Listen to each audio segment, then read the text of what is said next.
Mon ami. Ça va bien. Ça va. Ça va. Kon maa ngi dem seeti ñoom Ndiaga Mbaye. Ah. Ndiaga. Waaw. Maa lay jiitu fële. Déedéet man de maa lay jiitu. Ah d'accord, man maa ngi ñëw. Waaw.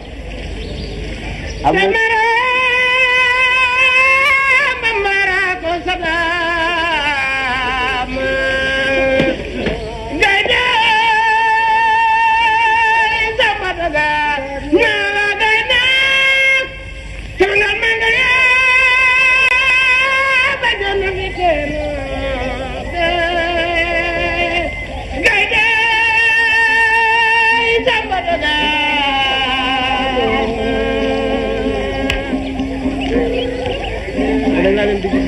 Ay me ñax la plata me ñax la werde comme patience à longueur de temps vaut plus que fortune que rage divino.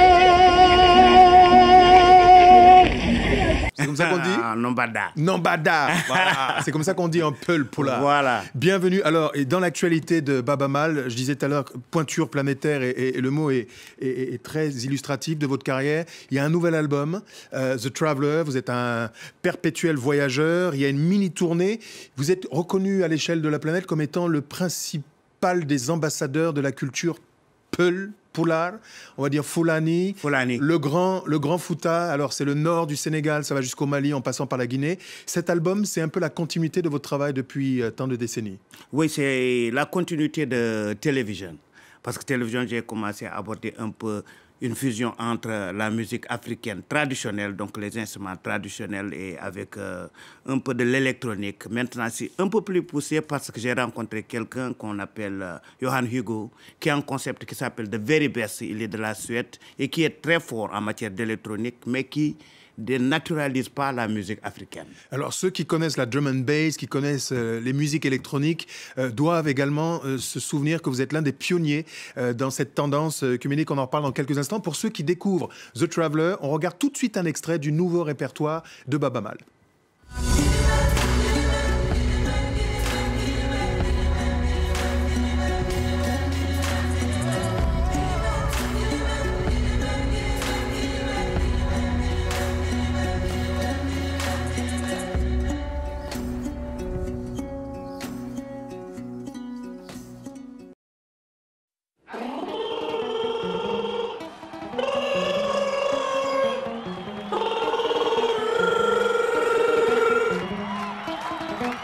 Are you ready tonight?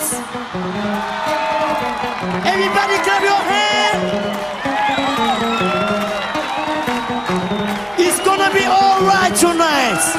The griot in West Africa is the one that has to say the important things, that has to carry the message that needs to get out to people. We are modern griot. Everybody, you salute. Father Bamba. Say, hear your Father Bamba.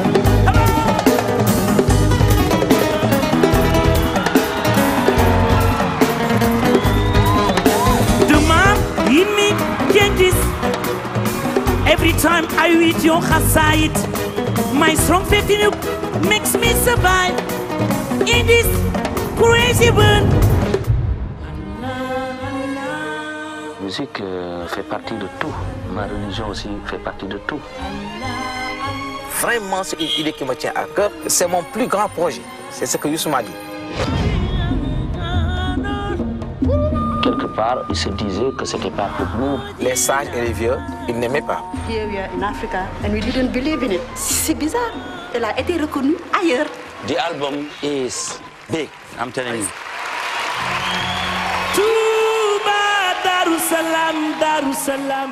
Talk about our music, our religion, our thing, and positively.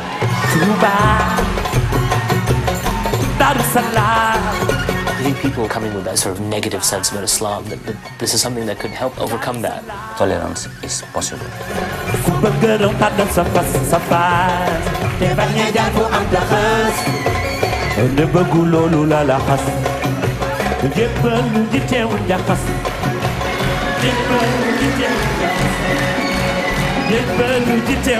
Come on! There's a time coming when people really want to listen.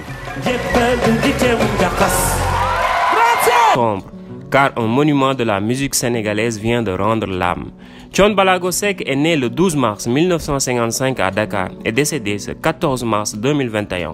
Issu d'une famille guéweul, il est aussi le père de Wally Ballago Seck. Son arrière-grand-père était chanteur à la cour de Lat Dior. À l'âge de la vieillesse, il reçut en récompense de son œuvre le village de Marène, où il passa les dernières années de sa vie en compagnie de ses femmes et de ses enfants. Chaque année, tous les Seck vont en pèlerinage dans le site et participent à une veillée consacrée aux chants religieux et à la lecture des sourates du Coran. Le père de Thione, adepte de la confrérie des Mourides, est un chanteur attitré de Khassaïd. Avec un tel héritage, Thione Seck fait preuve d'une enfance, d'une foi sincère et d'un talent remarqué de vocaliste et de percussionniste. À l'âge de 12 ans, il intègre la troupe théâtrale de l'école primaire. Avec une voix étendue comme les larges espaces de brousse au Sahel et irriguée d'une spiritualité intense, il devient vite l'enfant chéri des fêtes traditionnelles.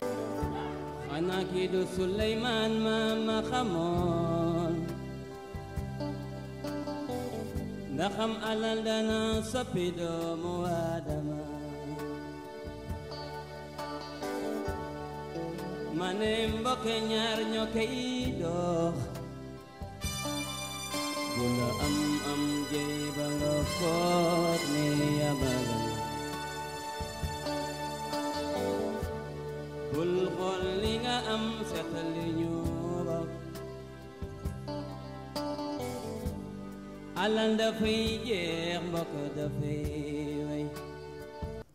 On va le CFA dégringoler, c'est vraiment dommage. Et peut-être c'est une façon de nous ressaisir et de vraiment tenir pour l'économie africaine en général. Et je pense qu'il y a des chefs d'État qui avaient prôné l'unité africaine. Si vous parlez de Kwame Nkrumah, de Sékou Touré, de Léopold Senghor, etc. Je pense que tant que l'Afrique n'est pas unie, je pense qu'on restera toujours dans le même problème. Il faut que l'Afrique soit indépendante. Tu vois, qu'on dépend de nous-mêmes, que nous gérons nos propres ressources.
ngeen may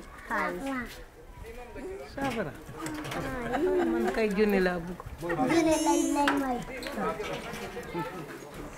Cheikh Ndigaley biram ko ndam koy Cheikh Ndigaley wut gam ba Cheikh Ndigaley jam ngeen yentu ma xaade bay biram ko ngor Maray sembay amam bay ngor Cheikh Ndigaley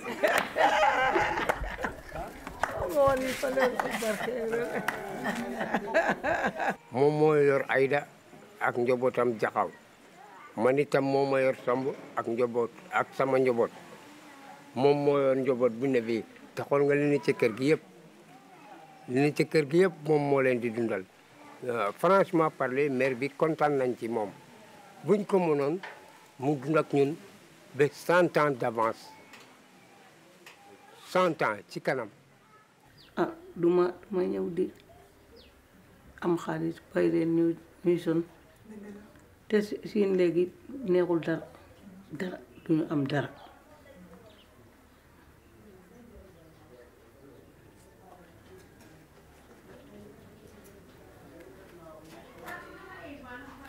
ma ñëwee rek damay sàmm ku nekk mu yóbbu këram.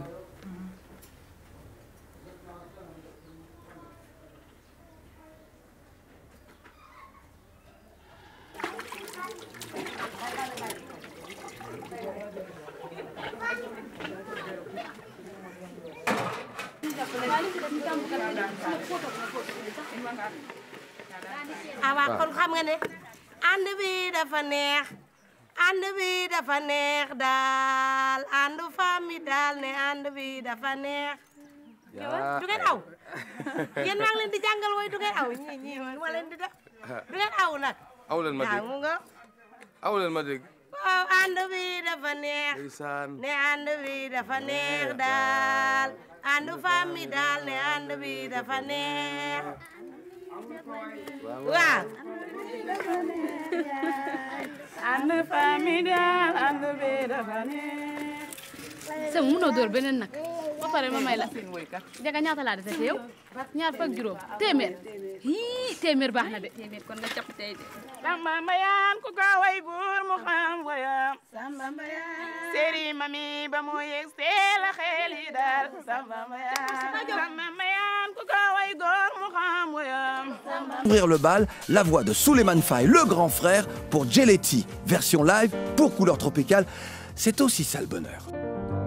Foo koy jëleeti ku la bëgg ni man foo koy jëleeti ku la nabe ni man foo koy jëleeti ku bëgg sa jàmm ni man foo koy jëleeti ku yeewu xaaji guddi di xool ndax sangu nga ku la ñemee wax dëgg bi nga bëggul la dégg ni man ku nekk ak fa la buur bi yàlla féetale ak fa nga bëgg sa bopp. Dans l'amour, souvent l'homme est assez égoïste. Il n'ose pas dire ce qu'il ressent profondément en fait. Alors il n'ose pas l'exprimer. D'habitude on dit que il faut pas montrer à la femme à quel point tu l'aimes parce que sinon elle va te faire courir tout ça. Je crois que c'est une erreur. Bien sûr. Alors il faut lui dire exactement ce que je ressens quoi. fu ma koy jëleeti ku bëgg sama jàmm ni yow fu ma koy jëleeti ku dégg daaj ni yow fu ma koy jëleeti ku mokk pooj ni yow fu ma koy jëleeti ku yeewu xaaji guddi di xool ndax sangu nga ku la ñemee wax dëgg bi nga bëggul la dégg ni man